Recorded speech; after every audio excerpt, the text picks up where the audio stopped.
Hola amigos, yo soy Carol, espero que se encuentren de maravilla. Les doy la bienvenida a este nuevo audiolibro que vamos a comenzar de el maestro Jacobo Grinberg Silverbaum y es Fluir en el Sin Yo. Espero que este libro sea de mucha guía y luz para todos ustedes. Bien, así que empezamos con el capítulo 1, Educación para la Nueva Era. Una experiencia real en México. Es jueves por la mañana y la Ciudad de México amanece brumosa.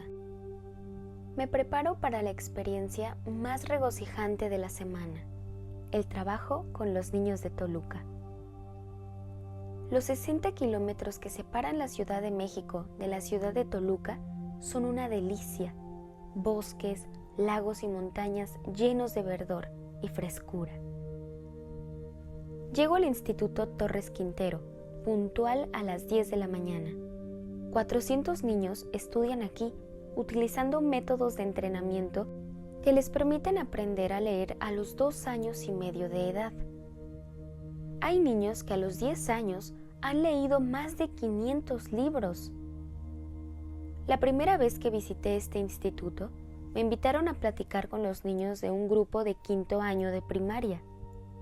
Los infantes me rodearon dentro de un salón redondo, construido dentro de la tierra. Me presenté y a los 15 minutos discutíamos de las relaciones entre Dalí, la teoría de la relatividad y el posmodernismo en la pintura mural mexicana. Salí de ahí pensando que aquello no era real, y sin embargo, sí que lo era. Confieso que me preocupé. Esos niños geniales demostraban la inexistencia de límites en la educación, y precisamente eso era lo preocupante. Seguramente sobrepasarían a sus maestros dentro de muy poco, y nuevas funciones tendrían que aparecer en sus cerebros sobreestimulados.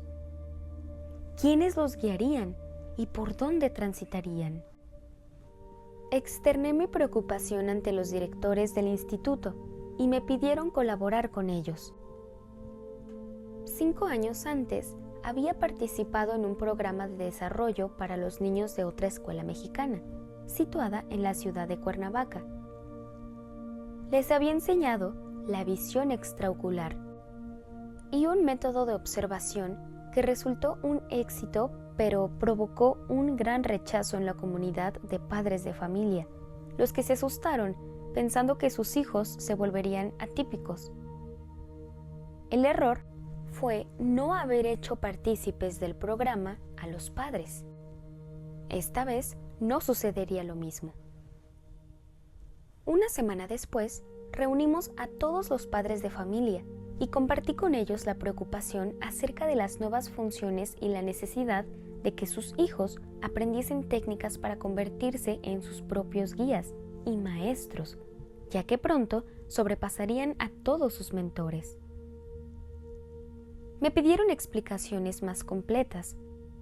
Les dije que en los sistemas convencionales de educación, el conocimiento se imparte desde fuera, pero no se hace énfasis ni existe interés en enseñar a aprender.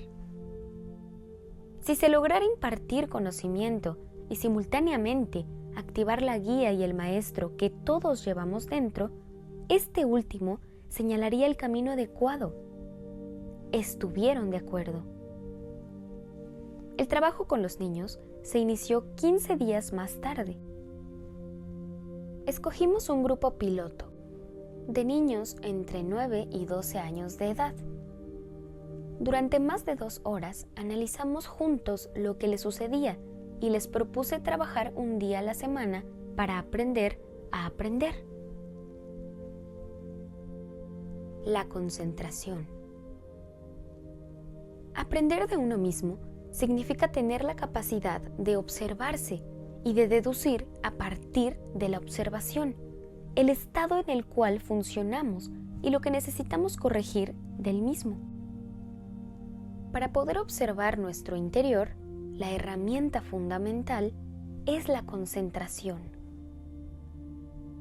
El trabajo con los niños de Toluca se basó en el razonamiento anterior.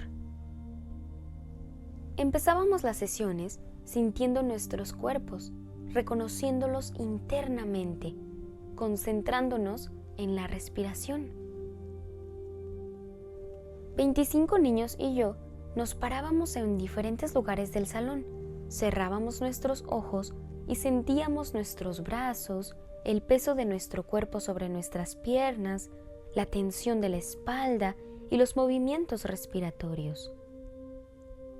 Después brincábamos y gritábamos a todo pulmón, intentando extraer tensiones de nuestro organismo, y nos volvíamos a observar, atentos a cualquier cambio interno. Los niños me asombraron por su seriedad.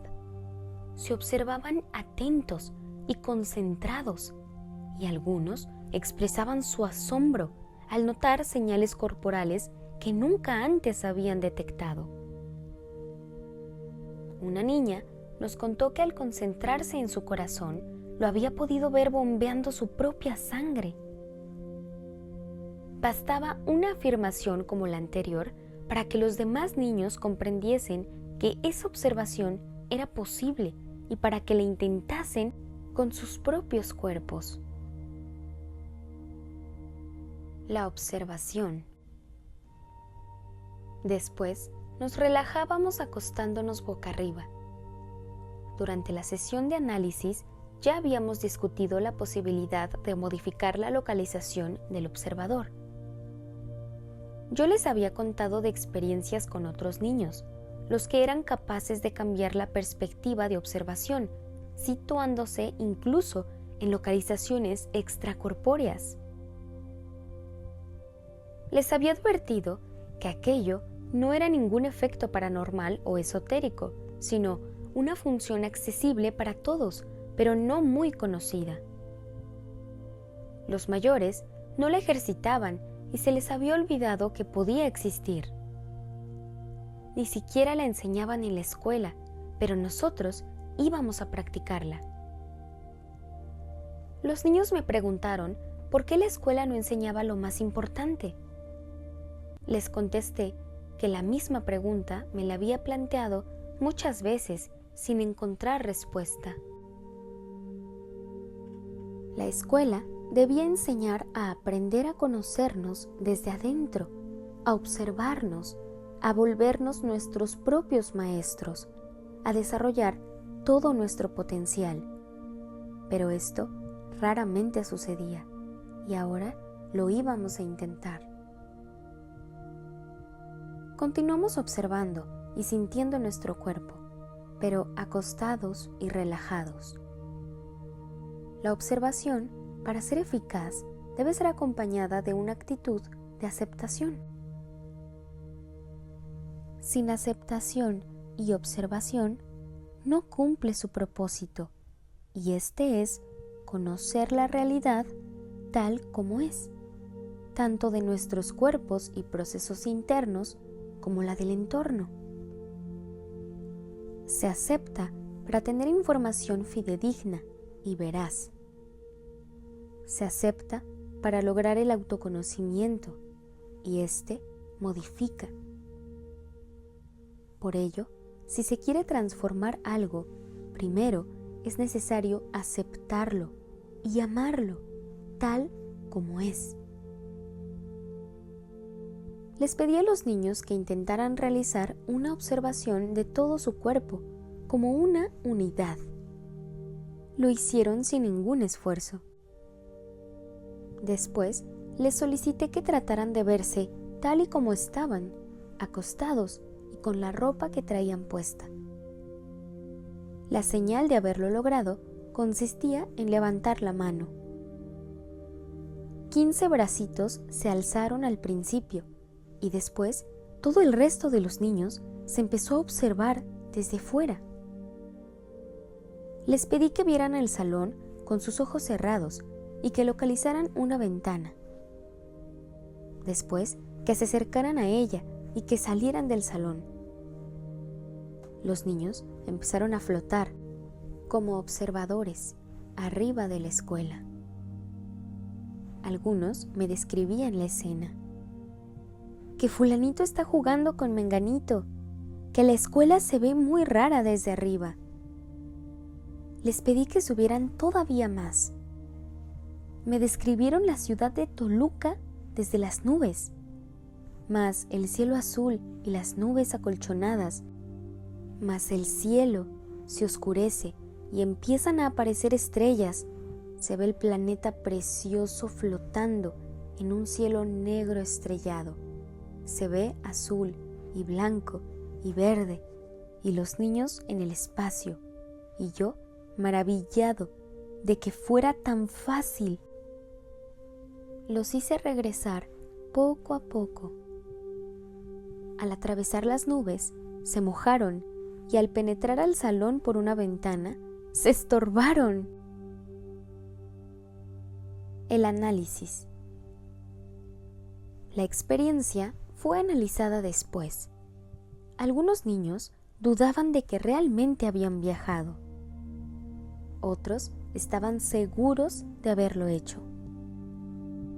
Todos estuvieron de acuerdo en que fue delicioso y además habían visto a la Tierra completa desde fuera y se habían dado cuenta que era nuestro hogar y que flota en medio del espacio. Me hicieron prometer que el próximo jueves los llevaría todavía más lejos. Algunos querían visitar Marte y otros alguna galaxia lejana. Primero la experiencia y después la correlación con lo escrito. Los niños habían visto la Tierra y la siguiente ocasión visitaron Marte y la siguiente Andrómeda. Ahora estaban ávidos por ver si los libros de astronomía describían lo que ellos habían experimentado. Estaban ávidos y curiosos, verdaderamente interesados, y nadie los tuvo que obligar a estudiar. Más bien, ellos exigieron a sus maestros mayor información acerca de esos temas. Conocimiento directo. Los hindúes le llaman Samyama y la técnica está descrita en los aforismos sobre yoga de Patanjali. Si quieres conocer una flor, conviértete en la flor y así la encontrarás desde dentro. Les expliqué el método a los niños. Consistía en decidir qué es lo que deseaban conocer: una flor, el agua, las nubes, alguno de sus órganos internos, los insectos, etc.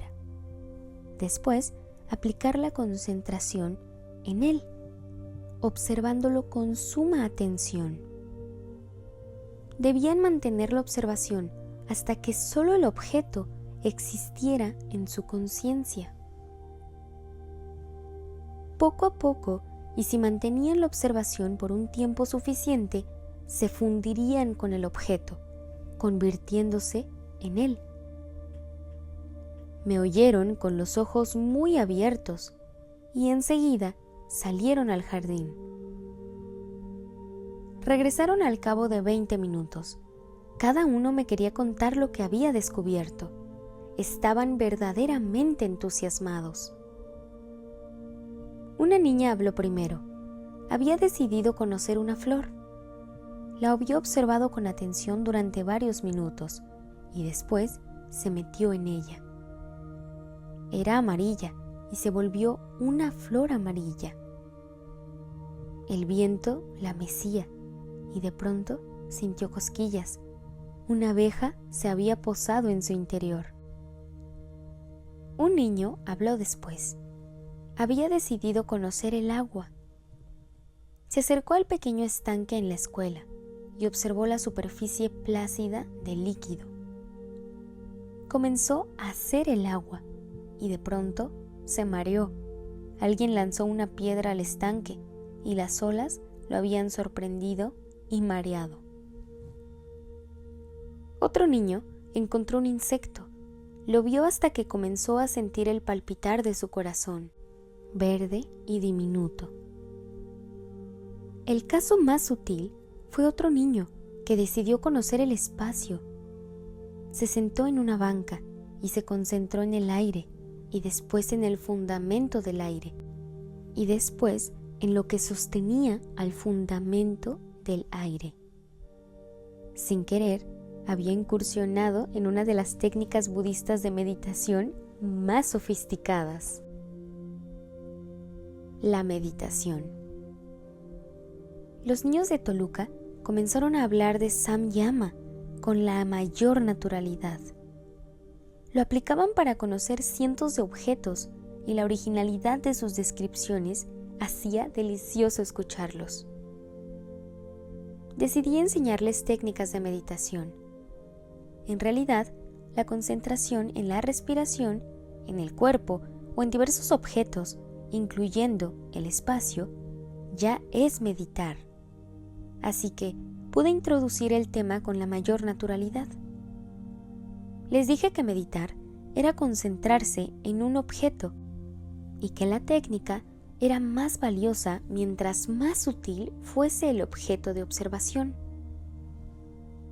El espacio era bastante más sutil que una roca, pero lo más sutil y lo más valioso era meditar sobre uno mismo, intentando hacer samyama sobre el yo, para llegar a saber quiénes somos.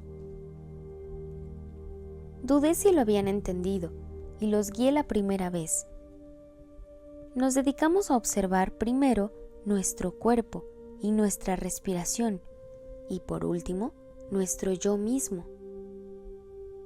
¿Qué palabras describen la sensación de mismidad y el encuentro con el yo? No existen descripciones de aquello, porque su existencia no se puede reducir a una descripción. Por ello, los niños no fueron solicitados para explicarse. Bastaba ver sus caras sonrientes para darse cuenta que algunos se habían encontrado. Volar. El mismo niño que había decidido hacer samyama sobre el espacio, descubrió que esa técnica puede ser la adecuada para volar.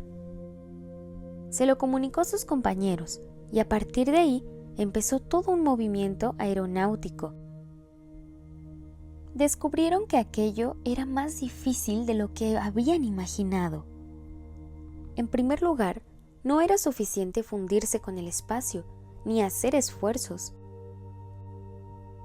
Es más, hacer esfuerzos parecía incrementar el peso en lugar de disminuirlo. Después, descubrieron que el deseo de volar impedía la levitación. Parecía que era necesario desearlo sin desearlo y fundirse sin fundirse. Hasta hoy, ninguno lo ha logrado, aunque algunos dicen que ya han sentido un ligero desprendimiento. Visión extraocular. Lo que la mayoría de estos niños sí logró fue la visión extraocular. Antes de explicar en qué consiste, quisiera mencionar lo que aprendimos de la experiencia de volar y en general de todos los procedimientos hasta este momento descritos, incluyendo el samyama. Descubrimos que no importa tanto llegar al cumplimiento del deseo, sea este convertirse en una flor, ver la tierra desde el espacio o volar. Lo que importa es el proceso. Los mismos niños descubrieron lo anterior.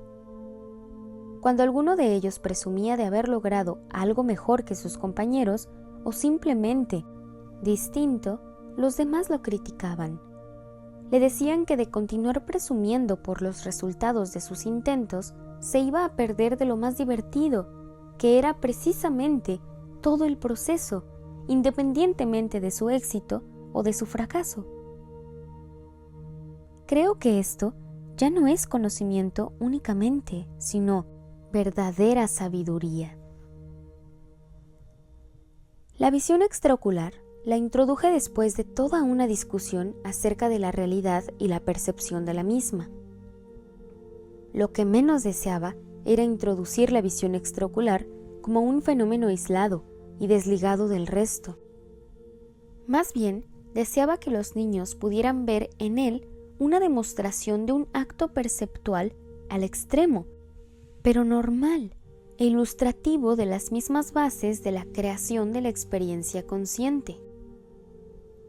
Me basaba en las enseñanzas de los más grandes chamanes mexicanos, los que opinan que conociendo la forma en la que percibimos, podemos conocerlo todo, porque entendemos los fundamentos de la creación de la realidad.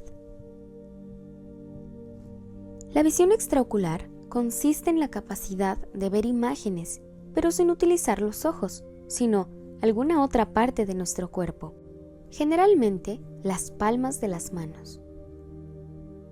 El entrenamiento de la visión extraocular consiste en concentrarse en el cuerpo, en la respiración y en activar una línea de energía que conecta las palmas de las manos con el entrecejo.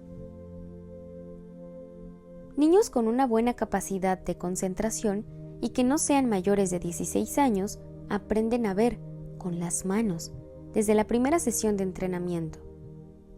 Mientras más libre sea el niño, es decir, menos rígido, su aprendizaje será más rápido. Como mencioné antes, yo ya había probado con éxito el método con los niños de Cuernavaca, con quienes descubrí que la activación de la visión extraocular estimulaba una serie de funciones correlativas con ella. Estas, en el orden en el cual aparecían, eran 1. Visión extraocular en las palmas de las manos. 2. Visión extraocular con cualquier otra zona del cuerpo. 3. Visión extraocular sin necesidad de contacto. 4. Visión intracorpórea. 5. Curación. 6. Capacidad de comunicación directa. 7. Diversos efectos de interacción mente-materia. He aquí una breve descripción de la secuencia. Primero, el niño aprende a ver con las manos, tocando el material gráfico. Después, aprende a ver con cualquier parte del cuerpo, la que en una siguiente fase retira del contacto directo. El niño puede ver sin los ojos a distancia. Por ejemplo, lee una página impresa sin tocarla o ve su entorno. La visión del entorno es en 360 grados.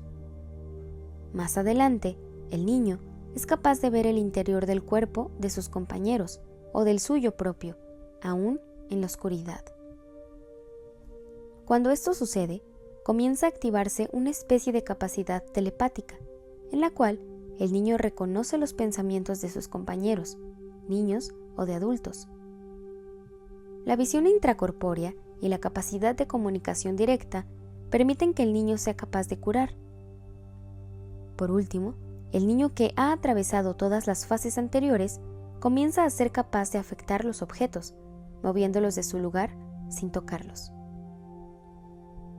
Los niños de Toluca repitieron la secuencia anterior, pero a una velocidad asombrosa, llegando a la séptima fase muy rápido.